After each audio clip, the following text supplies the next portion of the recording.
الميزان. Alhamdulillah wassalatu wassalamu ala rasulillah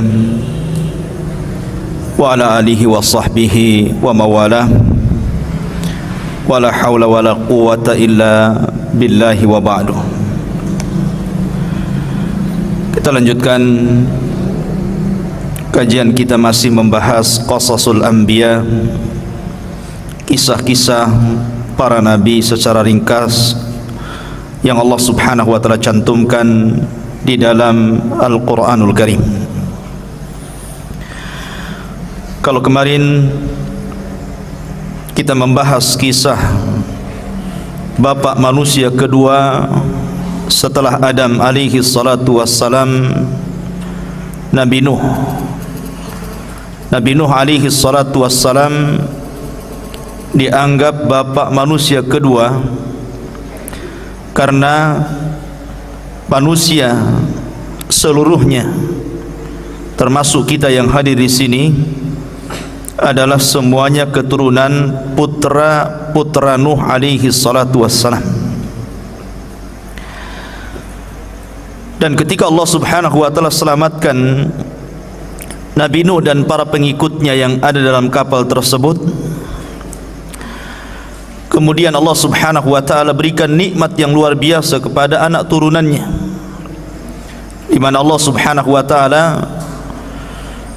memberikan keturunan generasi baik kepada Syam, Ham ataupun Yafis, dan ketika itu mereka berada di atas tauhid. Tetapi kemudian setelah keturunan Nuh alaihi salatu wassalam semakin banyak dan waktu pun semakin berjalan, maka mereka kembali menyekutukan Allah subhanahu wa ta'ala. Allah subhanahu wa ta'ala menjelaskan tentang satu kaum dari keturunan Iram yang sampai kepada Nuh alaihi salatu wassalam, di mana kaum ini Allah tidak pernah ciptakan sebelumnya. Bagaimana kekuatannya, kehebatannya, belum pernah Allah ciptakan kecuali kaum ini saja. Dan itu tadi dikutip oleh imam kita dalam salat subuh, alam tara kaifa fa'ala rabbuka bi'ad irama dhatil imad allati lam yukhlaq mithluha fil bilad. Bagaimana Allah subhanahu wa ta'ala telah melakukan ataupun berbuat sesuatu kepada kaum Ad, di mana Ad adalah keturunan Iram, dan kaum ini lam yukhlaq mithluha fil bilad, belum pernah Allah ciptakan seperti kaum ini kepada manusia baik sebelum atau sesudahnya. Luar biasa Allah berikan kekuatan kepada mereka. Di antara kekuatan mereka yang ditunjukkan dalam Al-Quran adalah mereka mampu membuat rumah-rumah di atas gunung batu. Itu digali oleh mereka, diukir, dilobangi, jadi rumah. Sebenarnya tidak ada faedahnya, tetapi mereka ingin menunjukkan kekuatan mereka yang belum ada sebelumnya. Dari situlah mereka sombong dan mereka menyembah berhala. Lah kaum Ad ini diutus kepada mereka seorang rasul namanya Hud, dan Hud itu nabi pertama dari nabi-nabi Arab, karena seluruh nabi selain Arab itu banyak, tapi nabi-nabi Arab cuma 4 saja. Dimulai daripada Hud, kemudian setelah Hud nanti kita kisahkan kisah Nabi Saleh, kemudian setelah Saleh kita kisahkan Syuaib, dan Rasul kita Muhammad sallallahu alaihi wasallam. Ini disebut nabi-nabi Arab, selainnya bukan Arab. Kebanyakan mereka nabi itu dari Bani Israel, keturunan Ibrahim dari jalur Ishak. Tetapi nabi-nabi Arab ini hanya 4 ini saja, karena mereka diutus di Arab. Dan kaum Ad itu letaknya di antara Oman dan Hadral Maut. Itu disebut Ad. Di situ ada kaum Ad dulu, kaum Iram. Itulah disebut Arab pertama. Tapi Arab ini telah musnah. Yang ada kaum Samud, kaumnya Nabi Saleh. Baru kemudian dari Samud ini banyaklah kemudian kabilah-kabilah Arab sampai kepada masa Ismail. Ada satu kabilah namanya Jurhum. Ismail menikah dengan kabilah Jurhum dari keturunan Samud. Kemudian dari Jurhum ini beranak pinak, berkabilah-kabilah sampai ke bawah, sampai akhirnya lahirlah Nabi kita yang mulia alaihi salatu wassalam. Maka pada subuh ini kita akan kisahkan sedikit tentang kisah Nabi Hud. Bagaimana kisahnya? Hud kalau dilihat daripada nasab kepada Nuh, dia adalah cucu Nuh yang keempat. Jadi Nuh punya anak, anaknya punya anak, anaknya punya anak, lah Hud ini yang keempat dari keturunan Nuh alaihi salatu wassalam. Artinya dia generasi keempat dari Nuh. Dan subhanallah, sebenarnya ketika Allah subhanahu wa ta'ala menyelamatkan Nuh dan pengikutnya yang sedikit itu kemudian beranak pinak setelahnya, generasi kedua, ketiga, mereka masih mentauhidkan Allah, karena mereka masih mendapatkan cerita bapak-bapak mereka bagaimana Allah mengirim azab kepada kaum Nuh. Tapi syaitan ini sekali lagi cerdas, ikhwan.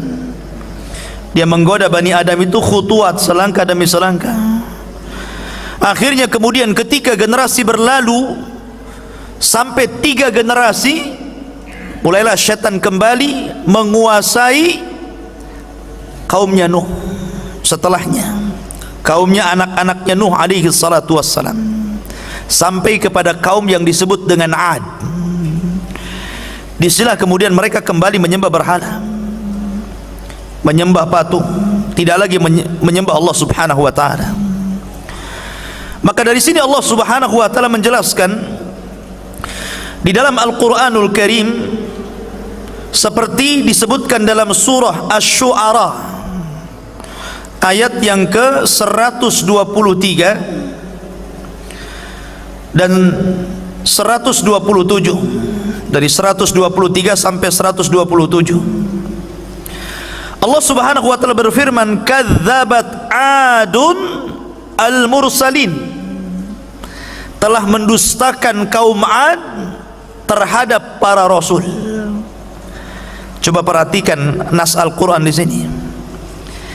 Rasul yang diutus kepada kaum Ad itu cuma satu, Hud namanya. Tapi bahasa Al-Quran menggunakan kalimat jama', telah mendustakan kaum Ad para rasul. Pada rasulnya cuma satu. Kenapa jadi para rasul di sini? Kan tidak banyak rasul yang dikirim kepada kaum Ad, hanya satu saja, kaum Hud. Bahasa Al-Quran ketika mengatakan bahwa kaum Ad telah mendustakan para rasul, karena siapapun di antara manusia yang mendustakan satu utusan Allah, berarti dia telah mendustakan seluruh utusan Allah. Sama dengan bahasa, siapa yang mendustakan satu ayat dalam Al-Quran, berarti sama dengan mendustakan seluruh Al-Quran. Itulah bahasa Quran seperti itu ya. Kemudian Allah mengatakan, idz qala lahum akhuhum, ketika Nabi mereka Hud berkata kepada kaumnya Ad, ala tattaqun, kenapa kalian tidak takut kepada Allah? Kenapa kalian tidak takut kepada Allah? Inni lakum rasulun amin, saya ini hanya sekedar utusan Allah yang menyampaikan amanah Allah, itu saja. Fattaqullaha wa ati'un, maka bertakwalah dan taati perintahku. Wa ma as'alukum alaihi min ajrin in ajriya illa ala rabbil alamin, saya tidak minta upah kepada kalian, karena saya hanya meminta upah kepada Allah subhanahu wa ta'ala. Seluruh para nabi, ikhwan, mereka mendakwahkan dakwah tauhid, termasuk Hud alaihi salatu wassalam. Tapi lihat jawabannya, jawaban kaum Hud yang disebutkan dalam surah Hud itu sendiri, sampai diabadikan namanya ya, seperti Nuh dijadikan nama surat, Hud juga dijadikan nama surat dalam Al-Quran, karena dia nabi pertama dari nabi-nabi Arab. Masalahnya kalau Nuh disebutkan nama surat karena dia rasul pertama, supaya orang tahu kenapa Nuh dijadikan nama surat sementara banyak rasul dan nabi tidak dijadikan nama surat. Karena Nuh itu rasul pertama, sebagaimana Hud adalah nabi pertama dari nabi-nabi Arab. Ma'asyiral muslimin, mereka mengatakan dalam surah Hud, qalu ya Hud ma ji'tana bi bayyinatin wa ma nahnu bitariki alihatina an qaulika wa ma nahnu laka bimu'minin. Lihat, mereka mengatakan, wahai Hud, apa yang kau datangkan kepada kami ini, kami tidak melihat ada bukti bahwa engkau seorang rasul, seorang nabi. Bahkan kami tidak akan pernah meninggalkan Tuhan-Tuhan kami gara-gara ucapan, dan kami tidak akan beriman selamanya. Nih penyimpangannya di sini. Pertama, tidak percaya dengan utusan Allah. Yang kedua, tidak mau meninggalkan Tuhan-Tuhan mereka. Dan yang ketiga, mereka tidak mau beriman kepada apapun yang dibawa seorang rasul kepada mereka. Inad, ikhwan, takabur, sombong. Bahkan lebih parah lagi, mereka mengatakan, inna qula illa taraka ba'du alihatina bisu'in. Sesungguhnya yang kami katakan, wahai Hud, kecuali engkau akan mengalami kesialan dari ucapanmu yang datang dari Tuhan-Tuhan kami. Yakin dia dengan Tuhannya tuh, ya kan? Sangat yakin kalau engkau terus menyuruh kami meninggalkan Tuhan-Tuhan kami, hati-hati ucapanmu, kau akan kewalat, bahasanya seperti itu. Tuhan-Tuhan kami bisa membuat engkau celaka. Rupanya pemahaman tatoyur itu sudah ada sejak zaman Hud sampai hari ini, ya kan? Pemahaman tatoyur artinya menganggap sial atau menganggap sesuatu itu mendatangkan manfaat karena sebuah benda. Mereka menganggap seperti itu. Di zaman Nabi SAW tatoyur ada. Jadi orang-orang jahiliyah itu kalau mereka dagang, kalau nggak ke arah Yaman, kemana? Ke Syam. Rihlatas sita'i was saif, ke Yaman dan ke Syam. Jadi kalau mereka hendak menuju Syam, maka mereka akan mengambil burung merpati, kemudian diterbangkan. Kalau terbangnya ke arah yang hendak dituju untuk berniaga, berangkat dia. Kenapa? Karena dianggap bahwa burung itu membawa keberuntungan. Tapi kalau dia berangkat ke Yaman, tahu-tahu terbangnya malah ke Syam, gak jadi itu. Kenapa? Ini tidak hoki ini. Di zaman Rasul, di zaman jahiliyah pakai burung. Tapi di zaman sekarang berkembang. Bukan pakai burung saja ya, pakai ikan lohan, pakai burung perkutut, ya kan? Pakai burung beo tengah malam, burung hantu, macam-macam burung. Nah ini kan masalah, ikhwan.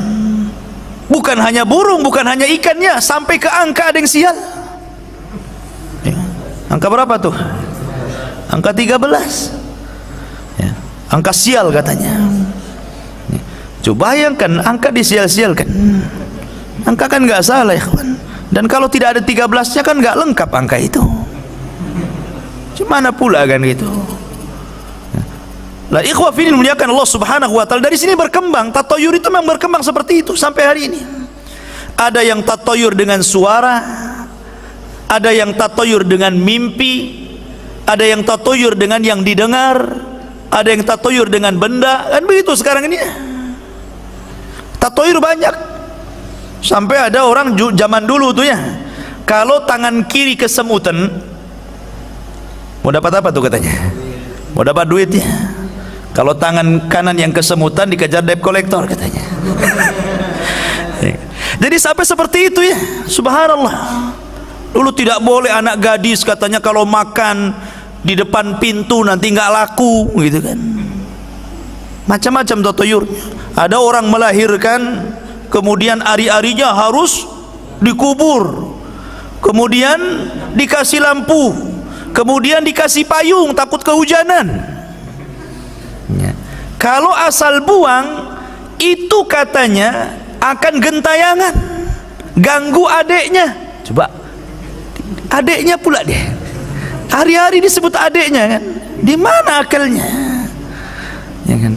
Lah ini di zaman Nabi Hud alaihi salatu wassalam, itulah akidah mereka, menganggap bahwa patung itu membawa sial. Hati-hati kamu ya, bahasa kita, jangan coba-coba mencela Tuhan kami, nanti Tuhan kami akan menimpakan keburukan kepada anda. Tetapi apa jawaban Nabi Hud? Qala inni ushhidullaha, saya bersaksi kepada Allah, washhadu, dan saksikan oleh kalian, anni bari'un mimma tusyrikun, saya berlepas diri dari apapun yang kalian sekutukan. Dan inilah makna Islam. Bagian makna Islam itu apa? Al-bara'atu minasyirki wa ahli. Orang itu harus berlepas diri dari kesyirikan dan para pelakunya. Bukan hanya kesyirikannya saja, pelakunya pun antum harus jauhi. Pamannya antum punya tetangga dukun, jelas lah kan, selain dukun bayi ya jelas pakai jinnya. Jangankan dukun-dukun, tukang urut itu kadang-kadang begitu.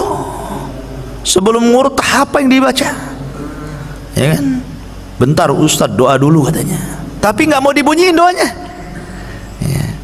Waswes gitu, sudah diurut ya. Sampai saya pernah punya pengalaman, ada tamu dari Singapura, kemudian kalau nggak salah Abu Syifa nih yang undang tukang urutnya nih. Jadi ceritalah ini kawan-kawan tamu ini, katanya kalau ingin hilang pegal-pegalnya, saya bisa pindahkan penyakit abang ke ayam katanya. La ilah, adalah yang kayak gini. Ini kan sampai tukang urut loh, sampai seperti itu. Dia bukan dukun, tukang urut ya kan?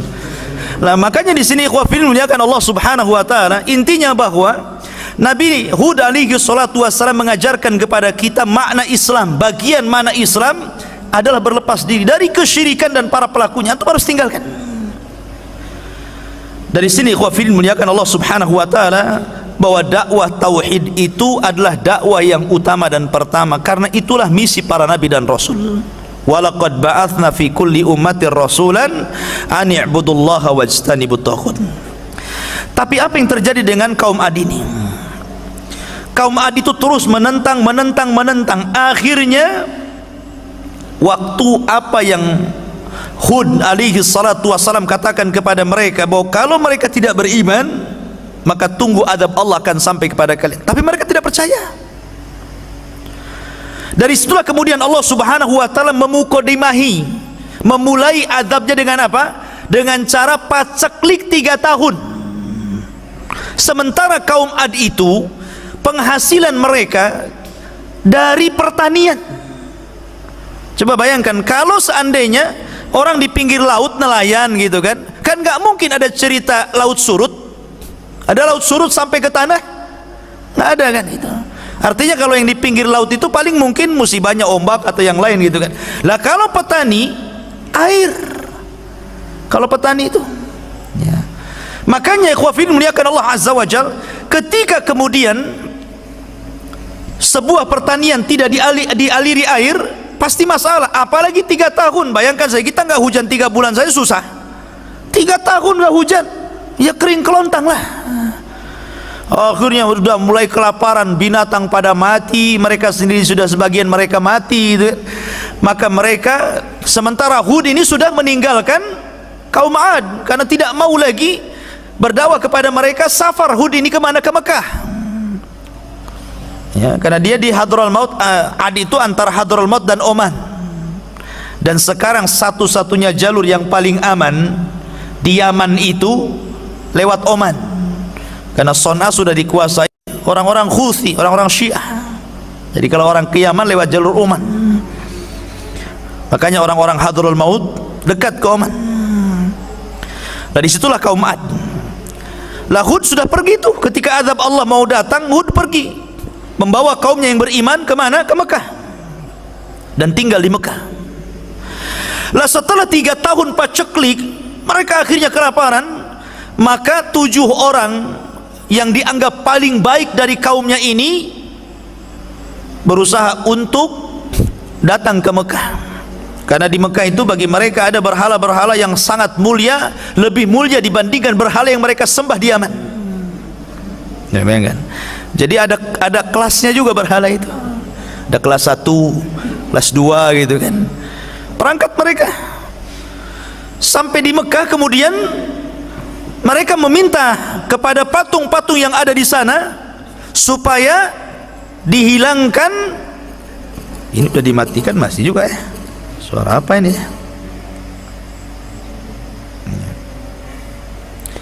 Jadi supaya dihilangkan musibah yang ditimpakan kepada mereka ketika mereka meminta kepada berhala-berhala mereka.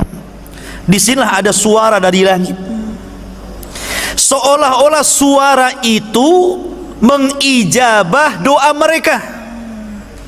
Suara itu mengatakan, apa yang kalian kehendaki? Maka mereka mengatakan, kami ingin hujan. Kemudian ditawarkan, baik, kami akan kirim awan yang berbagai macam warna. Ada warna putih, ada warna hitam, ada warna kuning, ada warna merah. Mau yang mana kalian? Maka mereka mengatakan, kami ingin awan yang berwarna hitam. Alasannya, kalau awan berwarna hitam itu lebih banyak kandungan hujannya.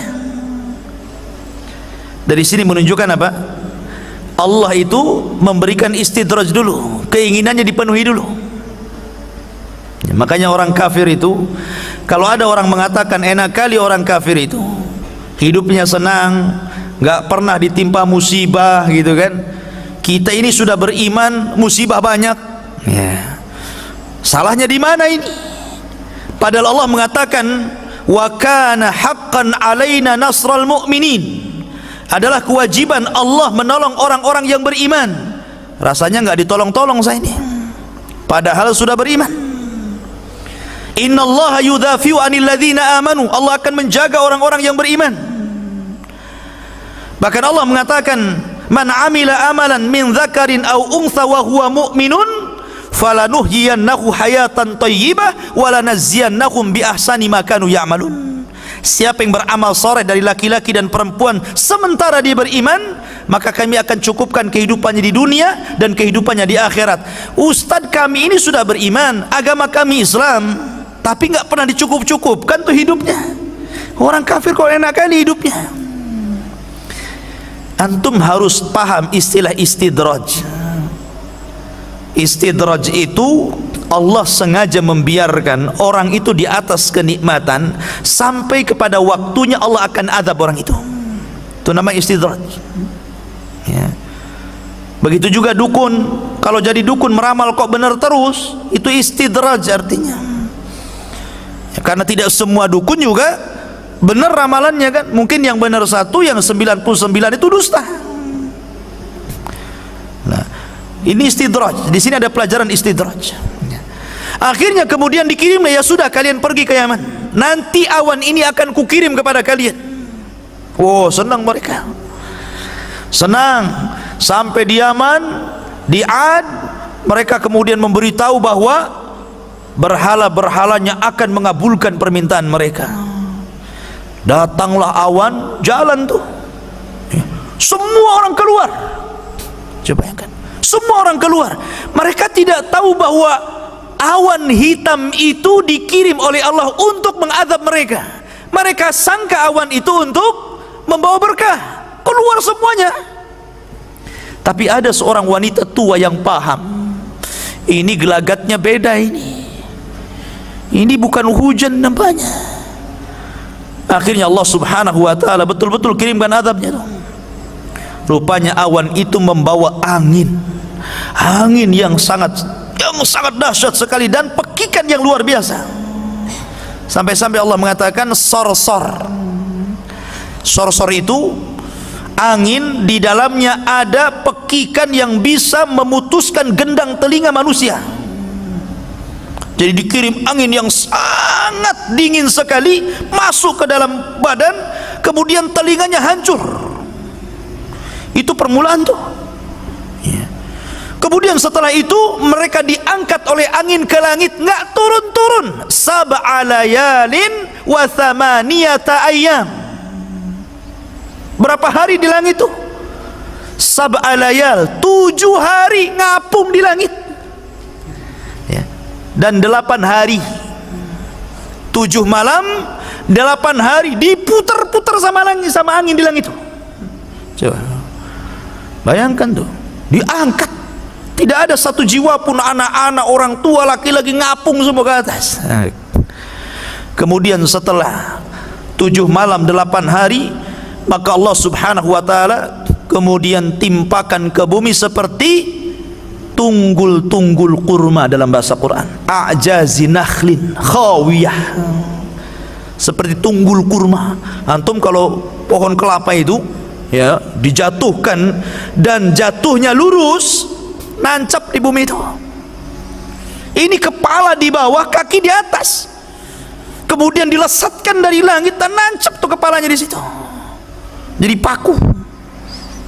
Lihat ngeri ini azabnya kaum Ad ini, dan tidak disisakan satu jiwa pun. Makanya Nabi SAW ketika mengisyaratkan orang-orang Khawarij, apa kata Rasul? La in adraktuhum la aqtulannahum qatla adin. Kalau kudapati mereka orang-orang Khawarij, maka kumusnahkan sebagaimana Allah musnahkan kaum Ad. Tidak ada satu jiwa yang disisakan Allah. Hud, ya kan? Maka Hud kemudian selamat dari azab, kemudian diselamatkan kaumnya, dan begitulah Allah subhanahu wa ta'ala mengakhiri akibat orang-orang yang kufur dan akibat orang-orang yang beriman. Subhanakallah bihamdika, asyhadu an la ilaha illa anta astaghfiruka wa atubu ilaik. Allah ta'ala. Assalamualaikum warahmatullahi wabarakatuh.